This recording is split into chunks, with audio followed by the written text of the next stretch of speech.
السلام علیکم۔ وعلیکم السلام۔ جی جناب، خیریت ہے توصیف الرحمان صاحب؟ اب ایک اور جھوٹ سن لیں آپ، ہندوستان میں رہتے ہیں ہے نا، کہ ہندوستان میں کب قصہ ہو گیا یا ہم ہندوستانیوں کو پتہ ہی نہیں چلا، اور اس کو سعودیہ میں بیٹھے بیٹھے پتہ چل گیا، ذرا سن لیں۔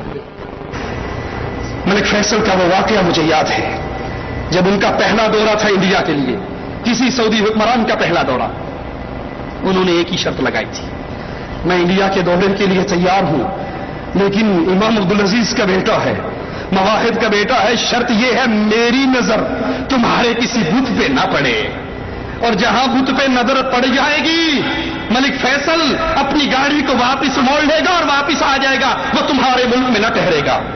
انہوں نے سڑکوں پہ نصب بتوں کو اکھاڑ ڈالا، جو نہ اکھاڑے گئے ان کے اوپر کپڑے ڈال کے چھپا دیے۔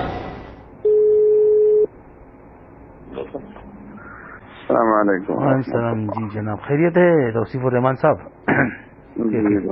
کیسے مزاج ہیں؟ الحمدللہ۔ جی میں دبئی سے ہوں، میرا نام محمد رمضان ہے، اور ویسے میں انڈیا سے بلانگس کرتا ہوں۔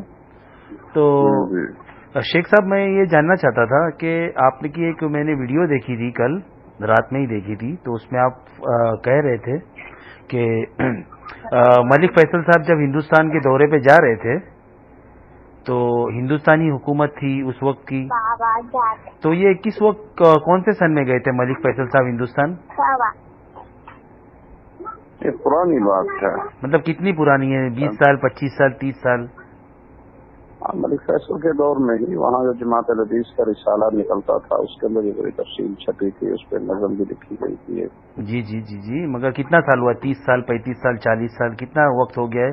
جس طرح سے آپ نے بتایا نا، تو میرے والد صاحب سے میں نے پوچھا تو بولے ایسا تو کوئی واقعہ ہوا ہی نہیں کہ ہندوستانی حکومتوں نے اپنے اسٹیچیوں کو گرا دیا، بتوں کو گرا دیا، یا جو بوتے وہاں پر تھے ان پہ پردہ ڈال دیا، پردہ وغیرہ ڈال دیا ہے۔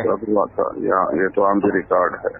ہاں تو کس کتاب میں ہے؟ کس کتاب کا حوالہ دیے تھے آپ نے؟ وہ یہ وہاں کی جماعت الحدیث کا جو ماہانہ رسالہ نکلتا تھا اس میں اس کی تفصیل تھی۔ مگر ایسے تو کوئی رسالہ ہے ہی نہیں وہاں پر حضرت، ہم لوگ نے اس کی تحقیق کی ہے۔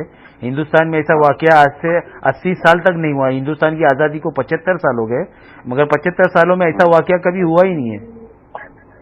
چلیں ٹھیک ہے۔ تو میں حضرت یہ جاننا چاہتا ہوں کہ لعنت اللہ علی الکاذبین، اللہ جھوٹوں پہ لعنت کرتا ہے، تو اس کے لیے آپ کیا کہیں گے؟ صحیح بات ہے، جھوٹوں پر اللہ کی لعنت بے شک لعنت ہے۔ اور آپ سعودی میں بیٹھ کے حضرت اس طریقے کے بیانات دے رہے ہو جس کا کوئی پیر نہیں ہے، جس کا کوئی وجود نہیں ہے۔ آپ کے نزدیک وجود نہیں ہے، ہمارے نزدیک اس کا وجود ہے۔ کس طریقے سے؟ آپ ثابت بھی نہیں کر پا رہے ہو نا، آپ نے کوئی کتابوں کا حوالہ نہیں دیا ہے، بس آپ اپنے اسٹیج پہ آتے، آپ اسٹیج پہ آتے ہو 4 بائی 4 کے کمرے میں آ کے بول کے چلے جاتے ہو۔ اچھا ٹھیک ہے۔ اور کیا کہنا چاہیں گے آپ جھوٹوں کے بارے میں؟ اور کیا کہیں گے؟ اللہ آپ کو ہدایت سے نوازے۔ بے شک اللہ، میں تو ہدایت پہ ہوں حضرت، کیونکہ میں جھوٹ نہیں بولتا ہوں، میں جھوٹ نہیں بولتا ہوں۔ میں آپ نے وہاں بیٹھ کے جھوٹ بولا ہے، اور کتنی